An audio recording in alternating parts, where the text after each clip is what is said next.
नमस्कार, मैं doctor Vivek Kumar Verma, senior chest specialist pulmonologist, Kanishk hospital Dehradun. तो आज जिस मुद्दे पर हम बात करने वाले हैं वो टॉपिक सभी लोगों के लिए इम्पोर्टेंट है, चाहे वो किसी भी एज ग्रुप के हों, चाहे वो आदमी हो, चाहे औरत हो, चाहे बच्चा हो, उन सभी लोगों के लिए ये टॉपिक इम्पोर्टेंट है। और ये टॉपिक है स्मोकिंग और उसके इफ़ेक्ट, धूम्रपान और उसका जो घातक परिणाम होते हैं, उसके लिए हम लोग ये वीडियो बना रहे हैं और आशा करते हैं कि आप लोगों को ये पसंद आएगा और इसमें आप लोगों का कुछ फ़ायदा होगा। तो अगर हम बात करें कि धूम्रपान के हार्मफुल इफ़ेक्ट क्या होते हैं, तो एक चीज़ तो सबको पता है कि ये जो धुआं है वो सीधे लंग्स में जाता है और लंग्स को इफ़ेक्ट करता है।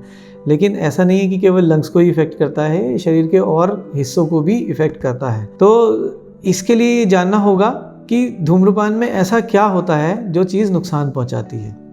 यूजुअली अगर हम स्मोक को देखें, तंबाकू का स्मोक जब स्मोकिंग लोग करते हैं तो उसमें मुख्यतः 3 चीज़ें होती हैं। एक चीज़ होती है निकोटीन, दूसरा होता है धुआं और तीसरा होता है टार। और ये अलग अलग तत्वों से मिलकर बने होते हैं। अगर कुल मिला के रासायनिक दृष्टिकोण से देखा जाए तो बहुत हजारों तरह के तत्व इसके अंदर होते हैं। तो जब धुआं अंदर जाता है तो तंबाकू का स्मोक हमारे लंग्स के अंदर, तो निकोटीन ब्लड में अब्जॉर्ब हो जाती है और वो ब्रेन में जाकर ब्रेन को स्टिमुलेट करती है, जिसकी वजह से एक वेलनेस की फीलिंग आती है, एक अच्छा लगता है, आदमी को अच्छा लगना शुरू होता है। तो उसको ये समझना है कि इसकी धीरे धीरे मात्रा प्रबल होती चली जाती है और इसकी फिर आदत बन जाती है। फिर मरीज को उसके बिना आराम नहीं होता और उसको उस निकोटीन की मात्रा की आदत हो जाती है उसके ब्रेन को काम करने के लिए। तो ये इसका हार्मफुल इफेक्ट है। अब धुएं में कई तरह के तत्व होते हैं। कार्बन मोनोऑक्साइड एक ऐसी चीज़ है जो उसके अंदर होती है और हमारे खून की ऑक्सीजन ले जाने की कैपेसिटी को कम कर देती है, जिससे हमारे शरीर में ऑक्सीजन की कमी आना शुरू हो जाती है। तीसरी चीज़ है धुएं के पार्टिकल्स।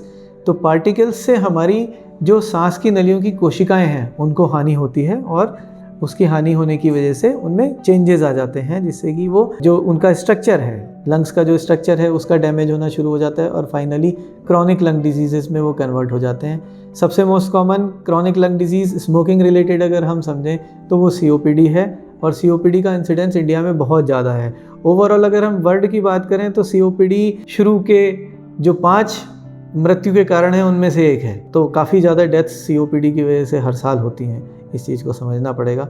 तीसरा चीज़ है, इसके अंदर जो टार होता है वो भी हमारे लंग्स की कोशिकाओं को नुकसान पहुंचाता है और उसकी वजह से भी घातक परिणाम होते हैं। ये केवल लंग्स तक ही लिमिटेड नहीं है, इसके जो साइड इफ़ेक्ट्स होते हैं, जो दूसरी तरह के इफ़ेक्ट हैं, उसमें आपके कई तरह के कैंसर्स आते हैं। जैसे कि लंग्स का कैंसर तो है ही सबसे कॉमन धूम्रपान से संबंधित, साथ में पेट का कैंसर हो जाना, लीवर का कैंसर हो जाना और कई तरह की समस्याएं, हार्ट की प्रॉब्लम हो जाना, ये भी धूम्रपान के दूसरे साइड इफ़ेक्ट्स हैं जो कि लोगों को जनरली पता नहीं होते। वो सोचते हैं कि हाँ केवल लंग्स का होगा, लंग्स तो ठीक ही चल रहे हैं, अभी तो करते रहते हैं स्मोकिंग, ये भी चीज़ चलती है। इसके बाद अगर हम बात करें कि लोग कई तरह की अपनी समस्याएं लेके या कई तरह के एक्सक्यूज़ेस लेके आते हैं कि मैं तो दिन में बस एक ही बीड़ी पीता हूँ, जो कि बस मुझे सुबह लेटरिन नहीं होती इसलिए पीता हूँ। ये बड़ा ही कॉमन है कि निकोटीन से इंटेस्टाइन का स्टिमुलेशन होता है, जिससे कि हाँ मोशन में कुछ हेल्प मिल सकती है, लेकिन इसके लिए इसके घातक परिणामों को सोचना चाहिए कि इसके घातक परिणाम कितने ज़्यादा हैं। अगर हम बात करें सेफ़ लिमिट ऑफ स्मोकिंग, तो क्या कोई सेफ़ लिमिट है स्मोकिंग की? मैं 1 पीऊँगा तो कुछ नहीं होगा, या मैं 10 पीऊँगा तो होगा, या मैं 5 पीता हूँ तो नहीं होता है, वो 20 पीता है तो होता है? ऐसा नहीं है। सेफ़ लिमिट स्मोकिंग की बिल्कुल भी कोई भी सेफ़ लिमिट नहीं है। इवन अगर आप एक सिगरेट भी स्मोक करते हैं प्रतिदिन तो वो भी हार्मफुल है, क्योंकि रीज़न ये है कि हमारा एनवायरनमेंट इतना ज़्यादा पोल्यूटेड ऑलरेडी है कि अगर हम नहीं भी पी रहे हैं तब भी आप समझ लीजिए कि हम इतना ज़्यादा स्मोक को एक्सपोज्ड हैं कि वो ऑलमोस्ट इक्विवेलेंट है कई सारी सिगरेट्स के लिए। तो अगर हम एक भी सिगरेट ऐड या बीड़ी, सिगरेट या बीड़ी या हुक्का, अगर हम कुछ भी एक भी ऐड कर रहे हैं तो वो एक एडिशन है उसके ऊपर में, और ये हमें बीमारी की तरफ ले जा रहा है, बीमारी से दूर नहीं कर रहा है।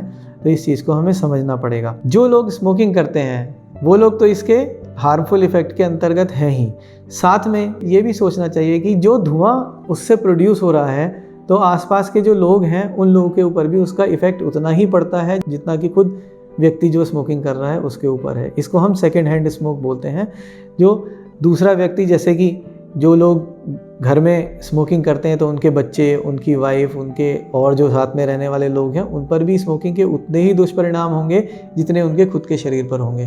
तो इस चीज़ को समझना चाहिए कि स्मोकिंग किसी भी तरह से अच्छा नहीं है, चाहे हम मिनिमम क्वांटिटी में पी रहे हैं, चाहे हम खुद पी रहे हैं तो हमारे साथ वालों के ऊपर भी उसका इफ़ेक्ट है, और ये सारी चीज़ें हैं। तो यहाँ तक का अगर हम सोचें तो यहाँ तक का संदेश समराइज़ करने के लिए ये है कि धूम्रपान की कोई भी सेफ़ लिमिट नहीं है। इवन एक सिगरेट भी हार्मफुल है।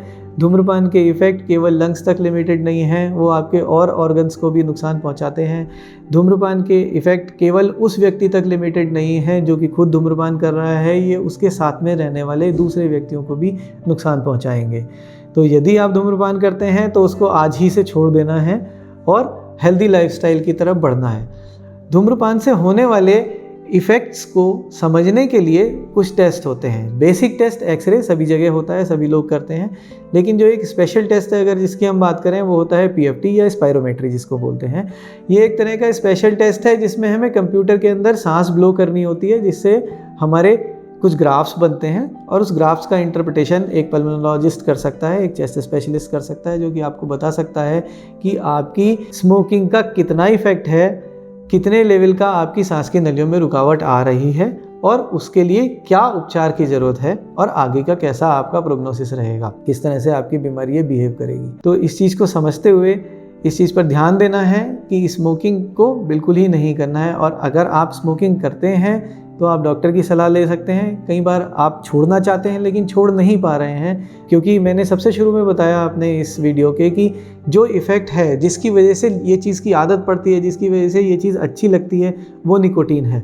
तो निकोटीन रिप्लेसमेंट थेरेपी करके एक ट्रीटमेंट है जिसकी सहायता से हम स्मोकिंग को रोकने में उन लोगों की मदद कर सकते हैं जो अपनी इच्छा शक्ति से इसको नहीं रोक पा रहे हैं। हालांकि सबसे ज़्यादा इम्पॉर्टेंट फैक्टर अपनी इच्छा शक्ति ही है इसको रोकने के लिए, लेकिन हाँ, दवाइयाँ भी मदद करती हैं डेफिनेटली।